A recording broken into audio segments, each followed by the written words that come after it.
Nah, tadi kan kita sudah ice breaking. Tadi sebelum ice breaking kita bahas soal politik. Nah, sekarang kita akan bahas bagaimana sih pemuda itu dari perspektif media, utamanya jurnalis hari ini, yang dimana adalah jurnalis ini bisa jadi garda terdepan buat teman-teman mendapatkan informasi terkait bagaimana isu-isu yang terjadi baik di negara kita maupun mancanegara.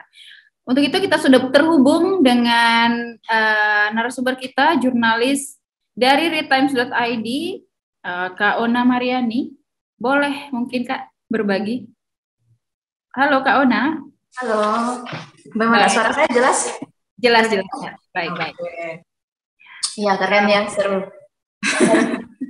Untuk pembahasan kita hari ini dari perspektif praktisi media atau jurnalis, mungkin Kak Ona, bagaimana sih Kak Ona ini melihat pemuda ini di tengah overload informasi? Artinya adalah kita mendapatkan informasi dari begitu banyak media, baik media sosial, kemudian dari pemberitaan di TV, dan istilahnya sekarang kita sudah berada di konvergensi media, di mana kita bisa mendapatkan informasi itu dari berbagai sumber secara bersamaan, tetapi terlalu banyak mungkin, atau seperti bagaimana Kak? Boleh dijelaskan?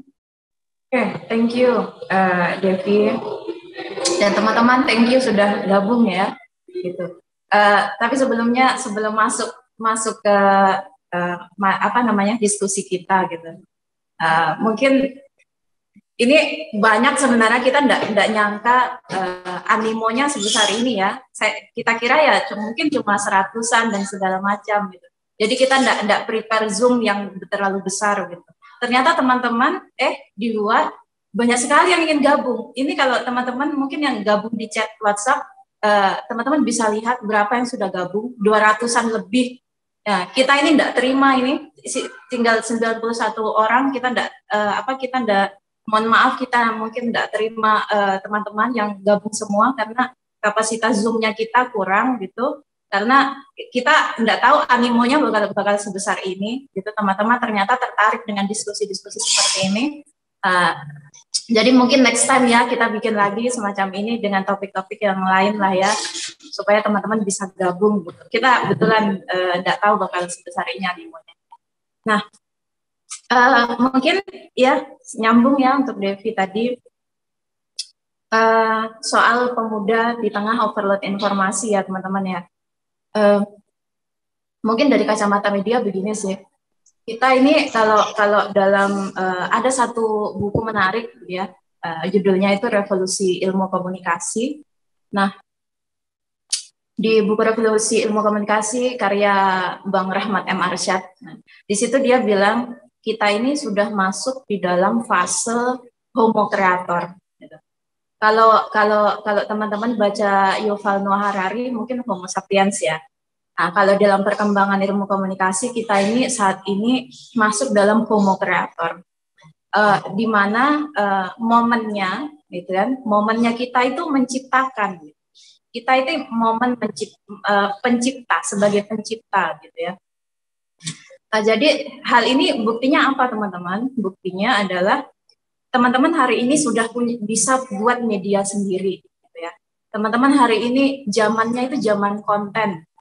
Hari ini teman-teman bahkan bisa jadi jurnalis dadakan, biarpun teman-teman tidak pernah kuliah komunikasi misalnya, ataupun mungkin teman-teman tidak pernah ikut pelatihan jurnalistik di luar, tapi teman-teman hari ini sudah bisa jadi jurnalis dadakan. Itu sangat mudah sekali, dan teman-teman bisa bikin medianya teman-teman sendiri. Gitu.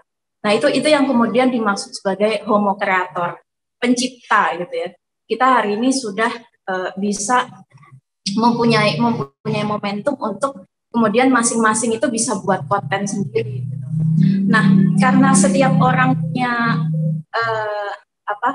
punya kesempatan untuk bisa membuat konten sendiri gitu kan, hasilnya semua orang bakal banyak ini informasi ini dari kanan kiri, dari semua kan bakal menjadi sumber informasi kan. Nah karena banyaknya informasi itu tadi jadi overload lah kok informasinya. Jadi kita ini setiap hari diterpa sama informasi terus. Karena apa? Setiap orang sudah bisa buat konten sendiri. Setiap orang sudah punya apa namanya istilahnya punya media sendiri gitu untuk menginformasikan apa yang kemudian mau dia informasikan gitu kan. Nah, ketika teman-teman berada di tengah kubangan informasi ini tadi, akhirnya teman-teman bakal memilih mana informasi yang penting dan mana informasi yang tidak penting. Gitu. Nah, kalau teman-teman misalnya kayak misalnya ke Facebook lah atau ke Twitter lah, gitu. Teman-teman pasti kan biasa menjumpai apa seperti kayak berita-berita tentang artis, gitu kan. Yang sebenarnya ya apa pentingnya sih kita tahu, gitu kan. Maksudnya kehidupan misalnya siapa ya? Misalnya hari siapa suaminya, siapa istrinya suaminya istrinya Atta Halilintar siapa? Aurel. Ya. Nah, istrinya Aurel ngidam apa misalnya?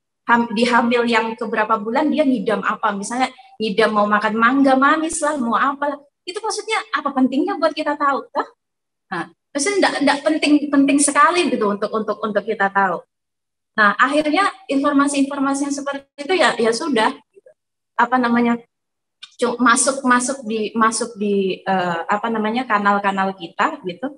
Nah, akhirnya teman-teman secara perlahan-lahan pasti teman-teman akan memilih mana yang kemudian informasi yang teman-teman butuh dan mana yang tidak.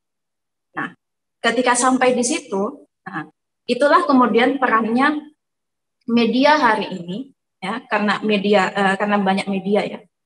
Media hari ini kemudian menyajikan konten yang istilahnya lebih memiliki muatan, ya, lebih apa istilahnya lebih padat data, lebih mencerahkan, lebih istilahnya memberikan pendidikan, lebih analisisnya lebih gitu, tidak hanya sekedar menginformasikan gitu. Itu yang kemudian hari ini kita berusaha kembangkan di Retimes ID gitu. Di teman-teman Retimes ID, teman-teman kalau kita mau jujur, kita ini baru media berapa bulan ya, kita belum jalan 1 tahun kok. Ini Retimes ini belum jalan 1 tahun, tapi alhamdulillah kemarin dipercaya sama Dewan Pers, kita terverifikasi gitu. Alhamdulillah sekali gitu untuk medianya anak-anak muda gitu ya. Teman-teman kalau mau jalan-jalan ke kantornya kita di Dayak, teman-teman enggak ada di sini kita dibilang redaktur kok atau teman-teman wartawannya 30-an tahun ke atas itu enggak ada. Nah, semua anak muda, semua 30 tahun ke bawah. Ini medianya anak muda, makanya kenapa waktu momentum Sumpah Pemuda kita pingin banget apa istilahnya menghadirkan teman-teman pemuda semua untuk berbincang gitu. Dari masing-masing apa yang teman-teman geluti itu yang kemudian kita berusaha pertemukan gitu. Benar tadi apa yang dibilang sama Nur Hidayatullah pemateri sebelumnya ya, narasumber sebelumnya ya. Itu biasanya kita ini anak-anak muda gengsian gitu ya. Anak muda gengsian, kita mau menang sendiri, gerakannya yang mana yang paling oke gitu. Padahal sebenarnya hari ini tidak zaman untuk kemudian mau asik sendiri, mau menang sendiri. Semua hari ini zamannya kolaborasi gitu. Makanya teman-teman Retimes ID bikin ini ya gunanya kita sebagai media, gunanya media adalah mempertemukan teman-teman semua di sini. Teman-teman yang mungkin awalnya Humasa itu mungkin tidak kenal sama Fraksi Muda Indonesia misalnya, atau Fraksi Muda Indonesia tidak kenal sama Sikola Cendikia Pesisir misalnya, atau tidak kenal sama komite anti kekerasan seksual Unhas misalnya. Nah, akhirnya di ruang-ruang seperti ini kan akhirnya ketemu kan. Nah, akhirnya nanti mungkin ke depan teman-teman mau bikin proyek sendiri, terserah gitu. Terserah teman-teman itu kita cuma hanya memberikan ruang kemudian teman-teman bisa ketemu, bisa ngumpul, bisa berbagi gitu. Kita senang bisa menyambungkan teman-teman gitu. Dan itu gunanya media kita hari ini. Dan selanjutnya mungkin terkait itu tadi ya, terkait konten gitu. Di hari ini teman-teman kita di Retimes ID sedang mengembangkan jurnalisme makna. Jurnalisme makna itu begini, teman-teman. Jurnalisme makna itu tidak hanya melaporkan peristiwa. Misalnya teman-teman mungkin masih ingat ya, di Makassar dulu kita pernah bom katedral ya, bom katedral Makassar kalau tidak salah itu hari. Nah, pada waktu itu kan semua media liput informasi, oh bom di sini terjadinya di depan katedral. Waktu itu menjelang hari suci umat teman-teman kita yang teman-teman kita yang Kristen kalau tidak salah. Saya mohon saya diingatkan. Tapi waktu itu menjelang hari suci, seingat saya. Terus waktu itu ternyata bom bunuh diri itu yang korbannya itu, yang pelakunya itu masih muda sekali. Nah, itu kan informasi semua sudah begitu gitu, media sudah begitu. Nah, tapi apa yang kemudian kita mau gali? Kita tidak mau ceritakan itunya. Retimes tidak mau ceritakan itunya. Retimes mau bilang kenapa sih kita yang mau kita cari tahu adalah kenapa sih bom bunuh diri itu harus selalu terjadi di depan rumah ibadah. Kalau teman-teman perhatikan, dari bom Makassar, Surabaya, di Palembang, Jakarta, semua rumah ibadah disaksikan. Dan kedua pertanyaannya, kenapa sih harus menjelang hari raya? Nah, dan yang ketiga pertanyaannya, kenapa sih sekarang kok tren bom bunuh diri itu harus dilakukan oleh anak muda? Nah, itu yang kita cari. Nah, berarti bukan itu yang menurut kami penting untuk kemudian teman-teman tahu, oh di balik, jadi bukan hanya peristiwa, tapi di balik peristiwa itu apa? Itu yang kita cari sekarang. Nah, itu yang kemudian sedang teman-teman dari Times ID kembangkan. Jadi kalau ada bom katedral, ada bom dan segala macam, ya mungkin teman-teman dari Times ID nggak akan turun di situ. Gitu. Tapi teman-teman dari Times ID cari di balik itu apa? Karena yang menginformasikan terkait siapa korbannya, di mana, itu sudah media-media besar. Gitu. Nah, jadi kita media yang baru lahir ini, yang usianya mungkin masih belum 1 tahun ini, kita mencari di balik itu apa, supaya kaya informasinya. Itu yang sedang kita kembangkan, teman-teman. Dan terkait aja ini juga salah satu acara ini kita bikin juga selain mempertemukan, kita berharap ke depan ini salah satu pemantik mungkin untuk teman-teman media yang lain gitu ya. Suara pemuda itu juga harus mendapatkan ruang gitu ya. Yang biasanya yang isi-isi webinar itu kan ya ditahulah kalau tidak dosen, siapa lagi pakar-pakar yang begitulah. Kayaknya seolah-olah kita itu tidak punya ruang gitu untuk bersuara juga ya Kak. Untuk dapat apa namanya istilahnya mengutarakan pendapat kita gitu. Nah, makanya kita memantik untuk teman-teman media bahwa suara pemuda juga penting kok gitu. Suara pemuda juga bisa didengar kok. Suara pemuda teman-teman itu justru dari teman-teman SCP kita tahu, oh ternyata kondisinya di pesisir itu begitu ya gitu. Sudut pandangnya orang tua di sana itu begitu ya. Ini kalau teman-teman tidak sharing di sini, kita tidak tahu gitu, karena kita tidak pernah turun di situ. Tapi karena teman-teman SCP yang turun, teman-teman bagi ke kita, jadi kita tahu. Gitu.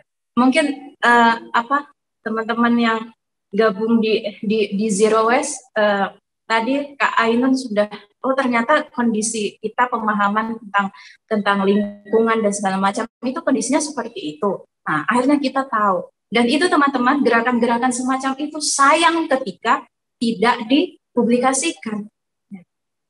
Nah, kenapa kemudian gerakannya teman-teman mungkin hanya di situ-situ saja? Ya karena tidak ada yang publikasi. Yang publikasi ya hanya sosmednya teman-teman saja gitu. Nah, sedangkan untuk kemudian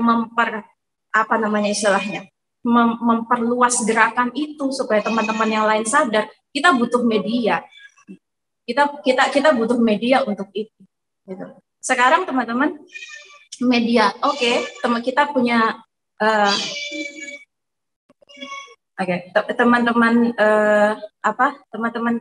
teman-teman komunitas mungkin sudah ada sudah ada media komunitas gitu.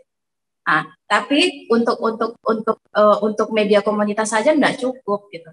Kita enggak cukup hanya punya Instagram, kita enggak cukup hanya punya Facebook untuk mempopulerkan atau menginformasikan kegiatan-kegiatan itu untuk teman-teman tahu.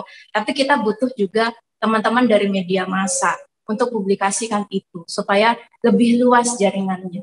Nah, itu yang Retimes pikir harusnya ke depan teman-teman media massa, teman-teman mainstream ini harus melirik kegiatan-kegiatannya teman-teman supaya tahu gitu loh. Oh, ini loh yang terjadi, realitasnya di lapangan seperti ini gitu. Supaya lebih kuat. Karena teman-teman sekarang kita sedang belajar ya, di Times ID sekarang sedang belajar mempelajari bagaimana sih media komunitas itu harusnya gitu. Pengelolaan media komunitas itu teman-teman ke depan tidak hanya bisa dipasrahkan sama teman-teman yang ahli desain.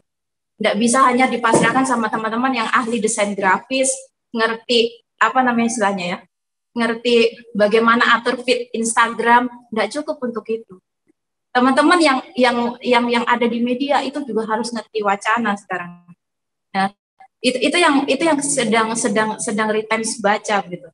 Teman-teman, jadi teman-teman di media komunitas itu biasanya apa namanya kalau kita gabung di organisasi atau di komunitas itu kan biasanya teman-teman yang ada di medianya kan teman-teman yang ahli desain grafis ya, atau yang mungkin ya bisa bikin video atau apa. Itu ternyata nggak cukup teman-teman. Kalau untuk media campaign, media kampanye, teman-teman yang berdiri di media, di bagian medianya media komunitasnya teman-teman harus orang yang ngerti wacana juga, orang yang tahu wacana ini mainnya begini, sesuai sama misalnya isu pendidikan. Oke, isu pendidikan wacananya apa yang sedang berkembang, apa yang mungkin yang sedang dikembangkan oleh Mas Nadiem Makarim, bagaimana kebijakannya. Itu teman-teman harus baca itu juga. Di media komunitas harus hidup, harus ngerti wacana juga. Nah, itu yang kemudian yang Retimes pikir ke depan teman-teman komunitas bisa membuat itu supaya semakin hidup, supaya juga wacananya lebih tersebar gitu, kampanyenya lebih dapat gitu. Kalau lingkungannya lingkungan, hukumnya hukum, apalagi pendidikan, kita mainnya di situ. Dan kita harap Retimes ID bisa tangkap itu. Teman-teman dari Times ID siap untuk kemudian menjembatani teman-teman media komunitas untuk istilahnya mempublikasikan gerakannya teman-teman kalau ada di lapangan gitu. Mungkin itu dulu, nanti kita diskusi lah lebih lanjut ya. Ya, terima kasih Kak Ona dari Retimes.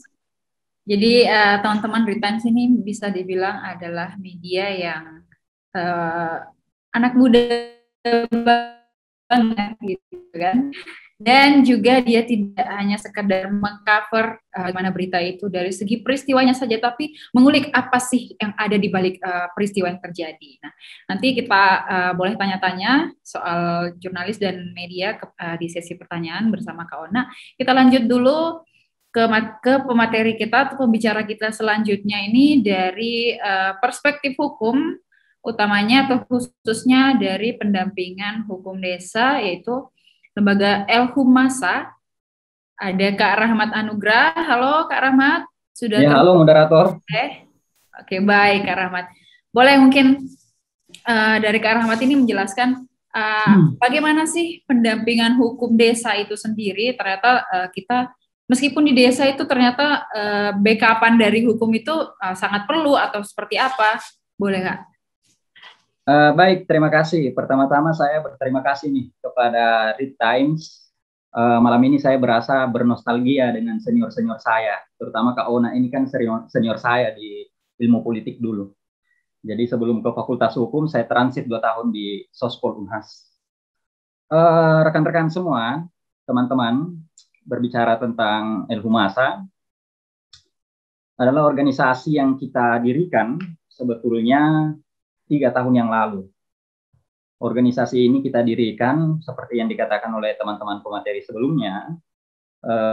Kita berangkat dari keresahan melihat pemuda-pemuda yang meskipun dia dari desa, tetapi ketika dia sudah berada di kota, menginjakkan kaki di kota, merasakan kultur daripada kota itu, mengenyam pendidikan di kota, dia enggan lagi kembali ke desanya.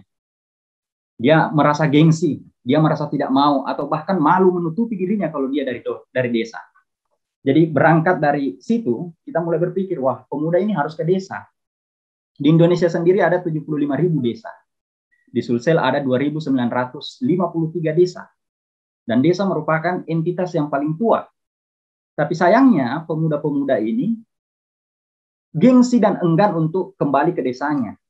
Padahal kalau kita berbicara tajuk tema kita malam ini, Sumpah Pemuda, pemuda-pemuda itu kan dari desa, dari kedaerahan. Ada Jong Ambon, Jong Selebes, Jong Java, dan lain-lainnya. Kemudian bersatu, kemudian menggelorakan Sumpah Pemuda yang kita peringati malam ini. Nah, berangkat dari situ, kita kemudian mendirikan suatu organisasi yang fokusnya terhadap pembangunan hukum di desa dan juga pendampingan hukum terhadap masyarakat desa. Nah, mulailah kami bergerak, turun ke desa, langsung ke desa. Seperti yang moderator sampaikan di awal bahwa isu yang terpenting itu adalah masalah tindak pidana korupsi. Itu menjadi fokus daripada pendampingan hukum dari Elhumasa itu sendiri. Ya, kita tahu bahwa setelah Undang-Undang Desa Nomor 6 Tahun 2014, desa itu digelontorkan dana oleh pemerintah minimal 800 juta. Kalau desa-desa Sulsel kami sudah survei, itu rata-rata 1,4 miliar. Tetapi pengawasannya bagaimana? Inilah pengawasannya yang kurang. Ya, maka kami dari Elhumasa, Lembaga Kajian dan Pendampingan Hukum Masyarakat Desa, mulai untuk mengawasi daripada setiap detail pengeluaran daripada dana yang dikucurkan oleh negara tersebut. Nah, saya mau bercerita di awal-awal perjuangan kita di Elhumasa. Di awal perjuangan kita itu luar biasa. Seorang pemuda yang tidak memiliki legal standing tiba-tiba meminta transparansi daripada dana desa itu. Kita mulai visi-misi ketika masuk di desa tersebut. Coba bayangkan teman-teman, ada sebuah selokan hanya sepanjang 10 meter, terus di dalam anggarannya itu dicatat 100 juta. Itu logiknya di mana? Jadi inilah yang kemudian kita sorot pertama kali. Bagaimana kemudian kita dapat mengembangkan desa sementara dana yang dihimpun dari negara itu yang kemudian diberikan ke desa tidak dimaksimalkan atau di-markup, bahkan dikorupsi bahkan. Jadi kalau tadi dari teman-teman Zero Waste mengatakan bahwa berhasil memenjarakan plastik, kalau di Elhumasa itu fokusnya adalah memenjarakan kepala desa yang melakukan tindak pidana korupsi itu sendiri. Nah, jadi menurut kami adalah ini pengalaman bekal juga dari senior-senior saya di politik ini yang memberikan ilmunya. Pendekatan-pendekatan kita itu tidak hanya pendekatan lewat hukum, tetapi memainkan juga peran media. Memainkan peran media sehingga mau tidak mau penegak hukum pasti memproses hal tersebut. Demikian juga dengan halnya yang kita lakukan ya. Kalau di Elhumasa itu ada dua program utama. Yang pertama bangun desa, yaitu membangun masyarakatnya, dan yang kedua yaitu mengawal desa. Nah, teman-teman semua, ketika kami baru datang ke desa tersebut, misalnya di satu desa, kita itu hampir diparangi, Pak. Dan kita tahulah kultur Bugis Makassar itu bagaimana. Kebetulan Elhumasa ini masih mencakup daerah Sulawesi Selatan. Akhirnya kami menyuratlah ke kejaksaan, menggunakan opini publik, yang menyurat kepada media, melalui strategi-strategi politik. Akhirnya kemudian dinotislah. Akhirnya pergerakan kita ini mulai dibarengi dengan kejaksaan. Dan yang terutama juga adalah kita melakukan pembangunan hukum di masyarakat-masyarakat desa. Inilah sebenarnya yang menjadi poin utama kita. Terkait masalah pembangunan hukum, ini yang terutama ada teman-teman dari sekolah pesisir ya. Taruhlah misalnya anak-anak pesisir itu, ya, dia kemudian memancing. Tapi ketika dia memancing, dia tidak tahu kalau ternyata alat pancing yang digunakan itu ternyata dilarang oleh negara. Dia tidak tahu bahwa alat pancing itu dilarang ternyata. Ketika dia ditangkap, dia mengatakan, Pak, saya tidak tahu. Pak polisi, saya tidak tahu. Kalau ternyata alat pancing ini dilarang oleh negara. Nah, negara dengan PD-nya dia mengatakan presumption juris de jure, semua orang dianggap tahu hukum. Nah, di situ ilmu masa hadir untuk memberikan penyuluhan-penyuluhan hukum terhadap masyarakat-masyarakat desa. Jadi saya anggap bahwa forum kita malam ini, ya, utamanya tadi digaung-gaungkan masalah kolaborasi, baik itu dari daerah pesisir maupun fraksi politik muda Indonesia dan teman-teman yang lainnya, kita dapat bersatu, ya, mendharmabaktikan diri kita kepada negara dan bangsa. Saya rasa itu pengantarnya, nanti kita diskusi masalah kedesaan dan pendampingan hukum. Terima kasih, moderator. Baik, terima kasih Kak Rahmat dari Elhumasa. Selanjutnya terakhir kita akan bincang terkait kekerasan seksual, yaitu akan dibawakan oleh Komite Anti Kekerasan Seksual dari Universitas Hasanuddin oleh Kak Siti Hafiz. Halo Kak Siti. Halo, selamat malam. Baik, jadi ini Kak, isu kekerasan seksual ini kan sangat hangat diperbincangkan. Kemudian kita tahu bahwa kebanyakan terjadi isu kekerasan seksual ini menimpa pemuda dan anak-anak. Itu dari Kak Siti sendiri, dari Komite Anti Kekerasan Seksual melihat seperti apa penanganan kasus kekerasan seksual dan pengawalan terhadap isu-isu tersebut di Indonesia. Oke, jadi mungkin sebenarnya kalau ditanya apa sih permasalahan utama terjadinya kekerasan seksual itu sesuai dengan judul yang diberikan sama teman-teman Read Times kepada teman-teman komite, yaitu pengaruh pemuda dalam mengawal isu gender dan perempuan dalam perguruan tinggi. Jadi mungkin dari awal sih tadi dijelaskan atau sama teman-teman pematir lain belum ada yang menjelaskan lebih rinci siapa sih itu pemuda, penggolongan pemuda itu yang kayak gimana. Jadi dari awal, jadi kalau gampangnya itu kalau kita googling kasih masuk di laman pencarian, kita nulis pemuda adalah, sudah dideskripsikan, sudah ada rekomendasi dari Google bilang pemuda adalah agent of change atau pemuda adalah harapan bangsa.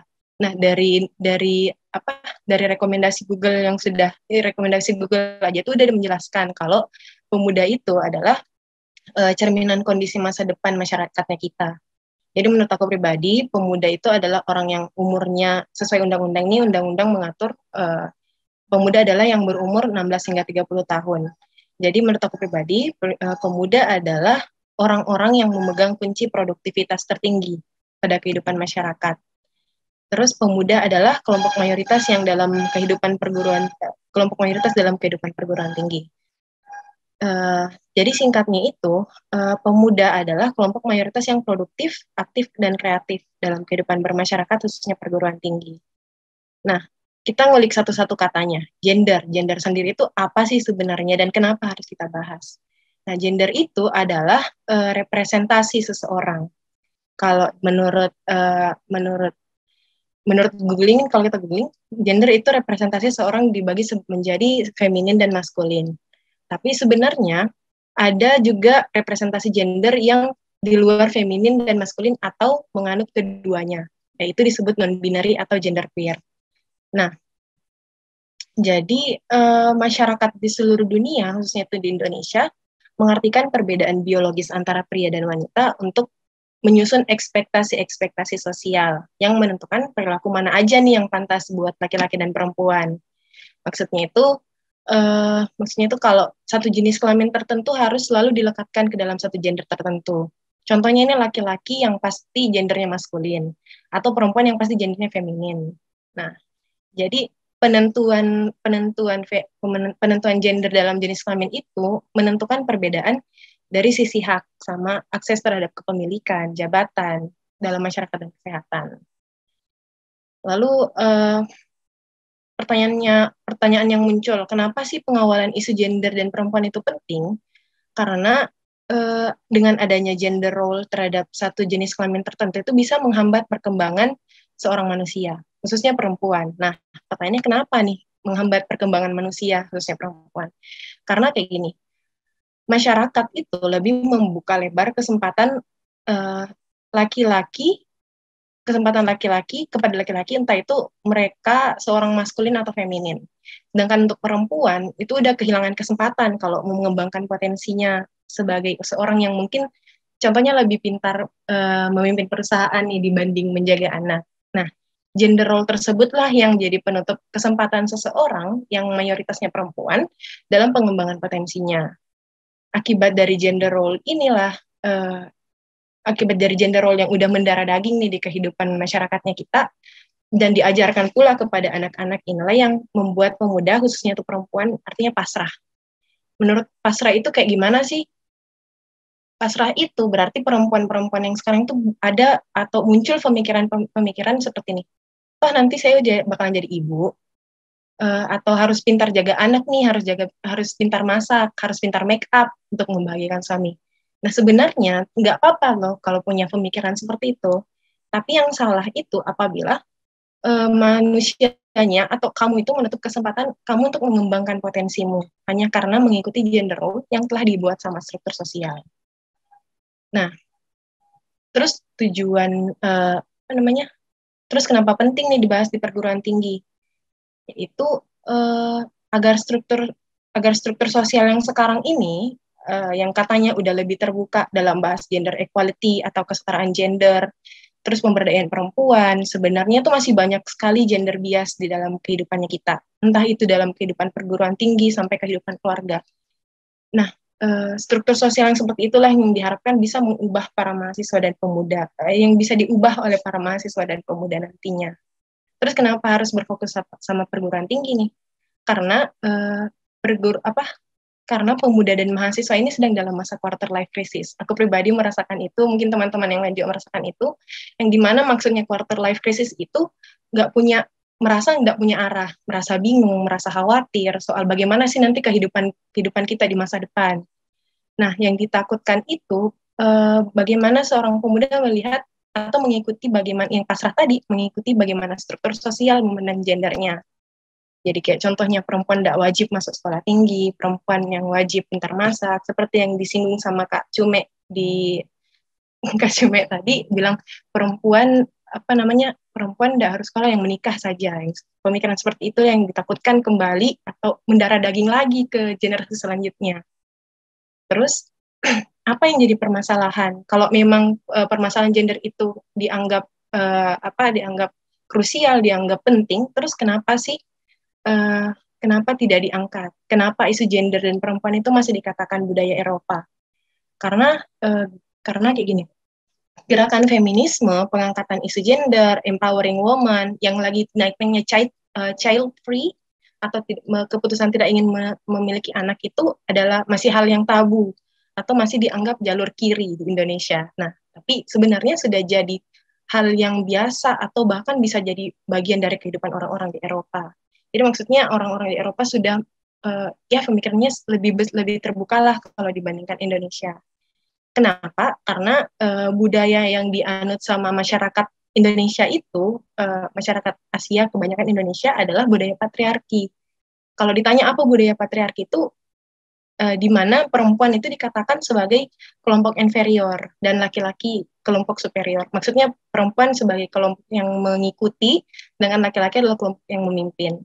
Nah, adanya dominasi laki-laki atas perempuan ini udah berkembang jadi adat dan budaya, khususnya di pedesaan dan komunitas adat. Terus, pertanyaan selanjutnya itu, kenapa ketimpangan gender itu berbahaya? Tadi mungkin sudah ada yang disinggung sedikit-sedikit di bagian atas, di bagian sebelumnya, karena diskriminasi atas perempuan itu bakalan dianggap biasa saja. Terus, menimbulkan kebiasaan permisif atau gimana ya permisif artinya membiasakan atau sudah diberikan jalur apa sih namanya kayak biasa aja lah kalau perilaku seksual laki-laki. Nah, itu yang ditakutkan, yaitu pertama diskriminasi perempuan, setelah itu kebiasaan permisif dalam perilaku seksual laki-laki. Jadi adanya ketimpangan gender dalam pengambilan keputusan, pembuatan aturan, serta pengelompokan hak dan kewajiban itu akan menghasilkan kekerasan. Entah itu secara fisik, psikis, ekonomi, sampai seksualitas. Dan menurut aku pribadi, dan sepertinya teman-teman juga berpikiran seperti ini, kalau tidak ada satu manusia pun di dunia ini yang pantas lahir sebagai orang yang ditindas dan tidak punya kebebasan atas hak dan kewajibannya. Nah, terus jadi kalau udah krusial ini solusinya apa yang harus dilakukan sama perguruan tinggi? Jadi di perguruan tinggi, khususnya di Universitas Hasanuddin itu sebenarnya ada mata kuliah gender, seksualitas, feminisme. Walaupun mata kuliah ini tuh tidak diwajibkan untuk semua fakultas.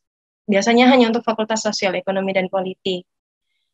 Padahal tujuan pemberian mata kuliah tersebut itu bisa menyadarkan para mahasiswa yang notabene-nya kita adalah pemuda dalam melihat value-nya sebagai manusia, tidak terbatas gender maupun hal lainnya.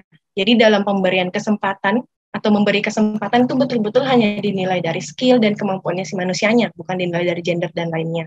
Nah, pertanyaan terbesar, kita sebagai pemuda apa sih yang bisa kita lakukan? Jadi yang paling mudah itu adalah belajar dan introspeksi diri. Itu adalah hal yang paling mendasar yang bisa kita lakukan. Jadi kita bisa mengupayakan diri kita untuk tidak jadi korban dari adat dan budaya patriarki. Nah, caranya itu gampang sebenarnya. Dengan kita melihat seseorang sebagai individu yang punya hak dan kewajiban serta kebebasan yang setara. Jadi kita tidak boleh membatasi hak dan kewajiban seorang individu dengan alasan gendernya.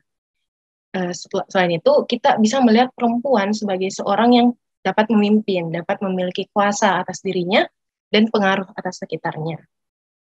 Jadi kalau diambil kesimpulan dari awal tadi, pemuda Indonesia yang pada saat ini adalah sebagai kelompok paling produktif diharapkan punya pemahaman, yaitu untuk mengurangi bahkan menghilangkan diskriminasi terhadap gender minoritas. Hal yang perlu kita lakukan adalah belajar tentang value seseorang sebagai manusia, sebagai individu, tanpa harus melihat atau mempertimbangkan gendernya.